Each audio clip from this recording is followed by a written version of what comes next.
Trump godet sërish Kinën, po mbyllin fabrikat për shkak të tarifave që kemi vendosur.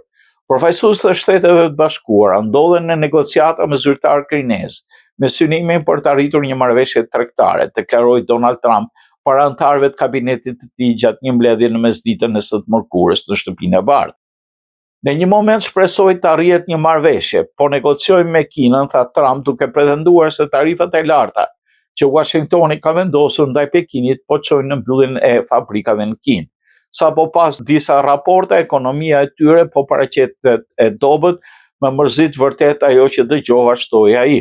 Presidenti amerikan theksoi gjithashtu se dëshiron përparimin e Kinës dhe ka një qëndrim pozitiv ndaj presidentit kinez Xi Jinping. Më pëlqen presidenti Xi, nuk doja të ndodhte kjo gjë, nuk dua që të vuajnë. Anijet po largohen sepse refuzojnë mallat, nuk duan të blenë për shkak të tarifave. Fabrikat po mbyllen në të gjithë Kinën sepse ne nuk duam produktet e tyre, shtoi Trump.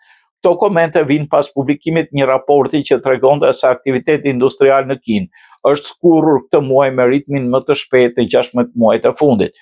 Një zyrtar i lartë i Zyrës Kombëtare Statistikave të Kinës tha se rënja e porosive të fabrikave lidhet me ndryshime të papritura në ambientin e jashtëm dhe faktorët e tjerë.